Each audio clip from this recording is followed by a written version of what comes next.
आपका जो सवाल था कि क्या चंद्रशेखर सब्स्टिट्यूट बन पाएंगे, अब मुझे एक बात बताएं, क्या चंद्रशेखर जो मान लो अखिलेश हैं, जयंत चौधरी हैं, या कोई भी, चाहे राहुल गांधी है, XYZ कोई भी जो लोग हैं, हमें यूथ लीडरशिप चाहिए, बिल्कुल चाहिए, हम डिनाई नहीं कर रहे, परंतु चंद्रशेखर के नाम पे नहीं चाहिए।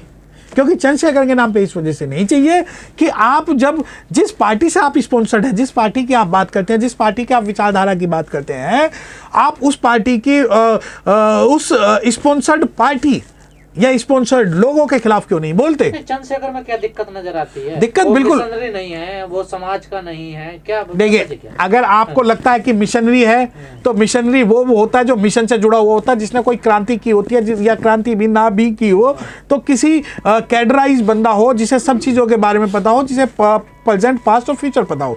कैडराइज होने का मतलब भी ये है कि आपको लगभग चीज़ें पता होनी चाहिए। दूसरी बात, आप कहते हैं मिशनरी है, अगर हमारा मिशन मूवमेंट यही है कि जेल जाके आपको अपने आप को चमकाना है, तो बाबा साहब डॉक्टर भीमराव अम्बेडकर साहब, काशीराम, ये जो लोग हैं, इनकी आइडियोलॉजी यानी निरर्थक है। आपको जो आइडियोलॉजी चाहिए वो यही लड़ेंगे तो जेल तो जाना ही पड़ेगा ना। नहीं, मैंने क्या कहा कि लड़ाई लड़ेंगे, जेल भी जाना पड़ेगा और सड़कों पर भी आना पड़ेगा, परंतु क्या उस लड़ाई को छोड़ के आ जाए? मुझे एक बात बताएं, पिछले 3-4 सालों में इतने अत्याचार हुए हैं शेड्यूल कास्ट पे, हर जगह इनकी प्रेजेंस हुई चंद्रशेखर की, परंतु प्रेजेंस के बाद में क्या फॉलो अप किसी भी केस का हुआ? ये बताएं। लड़ाई लड़ने के लिए वहाँ लोकल लोग अपने जो हमारे लोग हैं उपस्थिति तो दे रहे हैं ना। नहीं, देखिए वो तो कचहरी का काम है, देखिए आगे का। अरे उपस्थिति सुनिए, कम से कम अगर आप ये कहते हैं कि हमारे जो लोग हैं जेल में जाके अपना कैरियर बर्बाद करा लें, तो वो चीज़ नहीं होगी। साहब काशीराम बिल्कुल उनकी पॉलिसी थी कि हमारे लोगों को पहले जो है प्रोटेक्ट करना, उसके बाद लड़ाई लड़नी है। दूसरी बात, आप अगर आप उपस्थिति की बात कर रहे हैं, तो आपको मेन स्ट्रीम मीडिया जो है वो चंद्रशेखर की उपस्थिति तो दिखा देगा, परंतु क्या चंद्रशेखर के अलावा इस शेड्यूल कास्ट सोसाइटी का कोई भी संगठन, कोई भी राजनीतिक पार्टी, कोई भी व्यक्ति की उपस्थिति वहां दर्शाई जाती है, दिखाई जाती है? मुझे बता दीजिए। चलो मत करिए बहुजन समाज पार्टी। चलिए मान लिया जाए 2024 के लोकसभा चुनाव में अगर दलित समाज ने चंद्रशेखर को अपना लिया, तो क्या समझा जाए बीएसपी खत्म हो गई? देखिए, अगर मैं आपके मान लिया जाए, मैं सुनिए, मैं व्यक्तिगत तौर पे आपसे एक बात कह रहा हूँ, इसका किसी से भी कोई लेना देना नहीं है, व्यक्तिगत तौर पे आपके चैनल के माध्यम से कह रहा हूँ, अगर एक लोकसभा भी जीत ली ना उत्तर प्रदेश के अंदर, क्या पूरे भारत में, तो मैं उसी दिन इसकी पार्टी में शामिल हो जाऊंगा। लोकसभा जीतने की बात नहीं, नहीं, आप सुनो, ट्रांसफर करवा पाया नहीं, आप मानोगे? नहीं, देखिए ना, उसका देखिए, अगर उसने 10% वोट भी ट्रांसफर करवा पाया, नहीं, बिल्कुल नहीं मानेंगे, क्योंकि बहुजन समाज पार्टी का कोई भी इलेक्शन ऐसा नहीं रहा जो स्मूथ रहा। कोई भी इलेक्शन, कभी किसी को खड़ा कर देते हैं, कभी किसी को खड़ा कर देते हैं, कभी बड़े लीडर को तोड़ के, कभी कहते हैं कि भाई जो है फलाना लीडर ये तोड़ के इसमें ये पार्टी में चला गया, तो स्मूथ नहीं है। अगर आप ये कहते हैं कि उसने ट्रांसफर करा दिया, तो 2027 में बात करेंगे आपसे 10% की। अगर आप कहते हो 10% क्या, 5% वोट भी, 5% वोट भी अगर बहुजन समाज पार्टी का 2027 में कम हो गया, तो आपकी बात से हम सहमत होंगे। अगर 5% भी नहीं हो पाया, तो उसके बाद आप क्या करोगे? क्या चंद्रशेखर को बहुजन समाज पार्टी के अंदर लेके आओगे?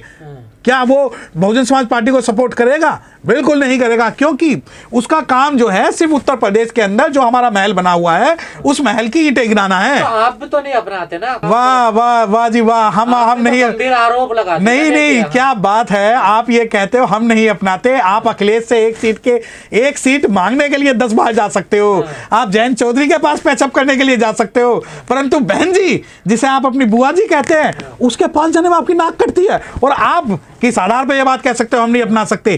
क्या बहन जी के पास, सुनिए, बहन जी का हर सपोर्टर उनके लिए उतना ही मायने रखता है जितना कि चंद्रशेखर। एजेंट बताते हो ना, देखिए नहीं, देखिए आरोप लगा दे तो मिलने से नहीं, बिल्कुल देखिए, सुनो, आज मैं आपको एक बात बताना चाहता हूँ, बहुजन समाज पार्टी के अंदर कांग्रेस वालों को भी जरूरत है, भाजपा वालों की भी जरूरत है, और चंद्रशेखर की भी जरूरत है।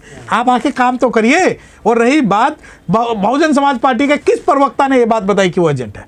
किस मीडिया और प्रेस रिलीज में उसकी बात हुई है? बहुजन समाज पार्टी के किस ऑफिशियल स्टेटमेंट में यह बात आई है कि हम उससे नहीं मिलेंगे या वो एजेंट है? आप अपनी हवाई बातें जो है, देखिए, हमारा बहुजन समाज पार्टी का काम है समाज को जोड़ना, समाज के हर व्यक्ति को जोड़ना। आप जब 10 बार अखिलेश के पास जा सकते हो, 20 बार जयंत चौधरी के पास जा सकते हो, 30 बार किसी और के पास जा सकते हो, तो एक बार बहन जी के दरवाजे पर बहुजन समाज पार्टी पर तो आओ।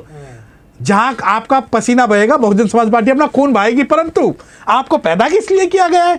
अब जो सवाल है राजनीतिक रूप से मैं आपसे करना चाहता हूं कि कितनी बार चंद्रशेखर रावण जो है वो बहुजन समाज पार्टी के किसी भी पदाधिकारी से मिलने गया? क्या, चलो छोड़ दीजिए बहन जी, आप पहले स्टेटमेंट दे देते हैं मीडिया में आके, तो कौन मिलने जाएगा? किसने स्टेटमेंट दिया? मुझे ऑफिशियल एक स्टेटमेंट तो बताइए। गुमराह कर रहे हैं सर, नहीं, बिल्कुल कर रहे हैं, बिल्कुल कर रहे हैं। समाज को गुमराह करने का तरीका मैं बता रहा हूं ना आपको। आप जब जो जमीन पे मार खा रहा है, समाज के लिए लड़ रहा है, वो गुमराह कर रहा है समाज। देखिए, आप अगर ये सुनिए, जेल जा रहा है, अगर आप सोचते, आप लोग एसी में मजे ले रहे हैं, देखिए समाज हमारा, अगर आप ये सोचते हो कि जेल जाना ही इस समस्या का समाधान है, और अगर आप ये सोचते हो कि जेल जाकर ही इस मिशन मूवमेंट को चलाया जा सकता है, तो ऐसे जेल जाने वाले नेता हमें नहीं चाहिए।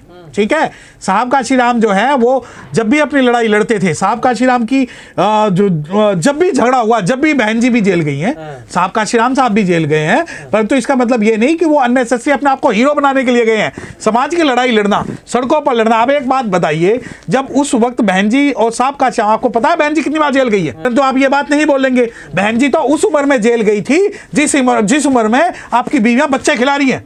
आप बहन जी पर आरोप लगाते हो कि वो घर में बैठे हैं और उनके अंदर जान नहीं है। बहन जी के संघर्ष को कोई नहीं नहीं, अरे वर्तमान स्थिति में क्या बहन जी के संघर्ष को आप लोग भूल चुके हो, बहन जी के संघर्ष को भूल चुके हो। और आप जब आरोप लगाते हैं कि वो बूढ़ी हो गई हैं और वो अब जो है उनके बस की मिशन मूवमेंट चलाना नहीं है, मुझे ये राजपाट और मुझे सत्ता दे दो, तो सबसे पहले जो मैं आपसे पूछना चाहूंगा कि आपके अंदर ऐसी क्या काबिलियत है? भाई एक बात बताओ, ये फॉर्च्यूनर और ये बॉडीगार्ड जो हैं, आज तक हमारे समाज जो है एल्टो खरीदने के बेचारे 10 साल का अपना त्याग करते हैं, तब उन पे एल्टो आ पाती है, और आप 10-10 फॉर्च्यूनर में घूम के। और दूसरी बात, जो अंदर की बात है वो छोड़िए, बहुत सारी चीज़ें हैं। और अगर आप ये सवाल पूछते हैं कि यूथ जो है, अगर यूथ डाइवर्ट होगा, तो मैं आपको 100% बता सकता हूँ कि उत्तर प्रदेश का यूथ राजनीतिक रूप से बहुजन समाज पार्टी के साथ था, बहुजन समाज पार्टी के साथ है और रहेगा। देखिए, इससे कोई नुकसान नहीं होना, चाहे चंद्रशेखर मिल जाए आरएलडी के साथ या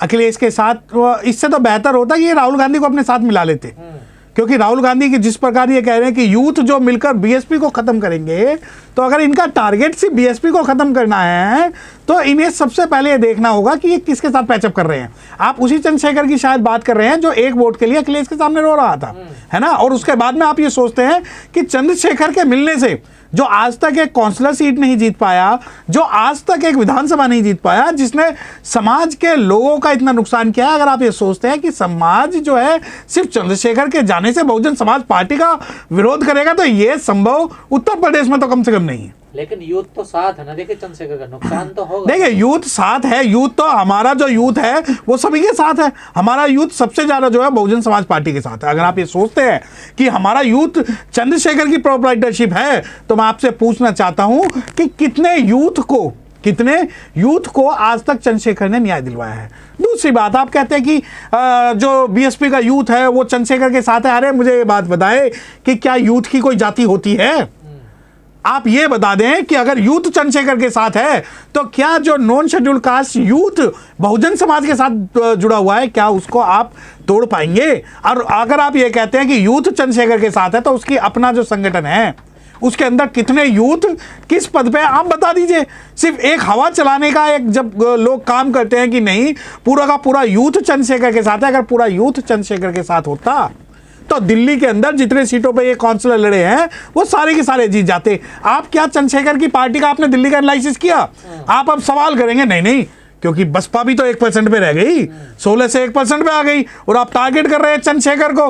तो मैं आपको यूथ का जवाब दे रहा हूं कि अगर बसपा को 1% यूथ ने दिल्ली में वोट दिया है, तो इसकी पार्टी को कितना मिला है, उस हिसाब से आप अंदाजा लगाए ना। लेकिन बसपा पे विश्वास नहीं कर रहे ना लोग। देखिए राजनीतिक, अगर आप ये राजनीतिक ऑप्शन तो चाहिए, सुनिए, विकल्प तो चाहिए। देखिए एक बात सुनिए कि दुनिया के अंदर ऐसी कोई राजनीतिक पार्टी नहीं है जिस राजनीतिक पार्टी के अंदर उतार चढ़ाव ना आता हो। रही बात विकल्प की, क्यों चाहिए विकल्प? क्यों चाहिए विकल्प? आप विकल्प, अगर बहुजन समाज पार्टी की कोई नीति गलत है तो नीतियों का विरोध करिए, विकल्प का विरोध मत करिए। क्योंकि अगर घर के अंदर, परिवार के अंदर अगर कोई चीज गलत हो जाती है ना, उस घर को नहीं छोड़ा जाता। और अगर आप ये कहते हैं कि सर्दी हमें इस घर में लग रही है और हम इस घर को छोड़ दें, तो ऐसा नहीं होगा। विकल्प जब बहुजन समाज पार्टी का पैदा होगा, जब बहुजन समाज पार्टी खत्म हो जाएगी। आज बहुजन समाज पार्टी के कम से कम 10 या 11 जो सांसद हैं वो पार्लियामेंट के अंदर बैठ के हमारे हितों की आवाज उठा रहे हैं। और दूसरी बात, आप जब विकल्प की बात करते हैं तो विकल्प बहुजन समाज पार्टी का ही क्यों तैयार करना है आपको? दूसरी अनुसूचित जाति की जितनी पार्टियां भारत में, उनका विकल्प क्यों तैयार नहीं करते? और क्या कारण है आप विकल्प जो ढूंढने के लिए उत्तर प्रदेश को देख रहे हैं? क्यों आप नहीं जाते हरियाणा में? क्यों नहीं जाते आप मध्य प्रदेश में? क्यों नहीं जाते आप पंजाब में? क्यों नहीं जाते आप दक्षिण भारत के राज्यों में?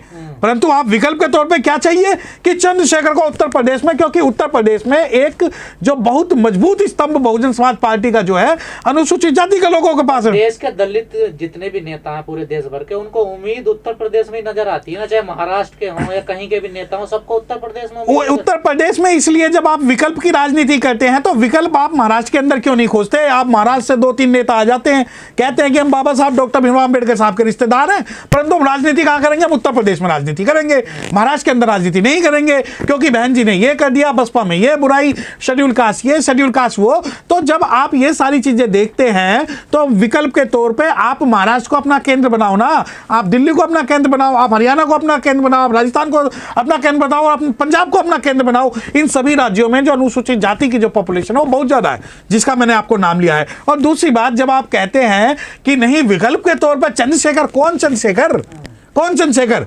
आजाद समाज पार्टी वाले नहीं, कितनी सीट है उनकी? क्या आइडियोलॉजी है उनकी?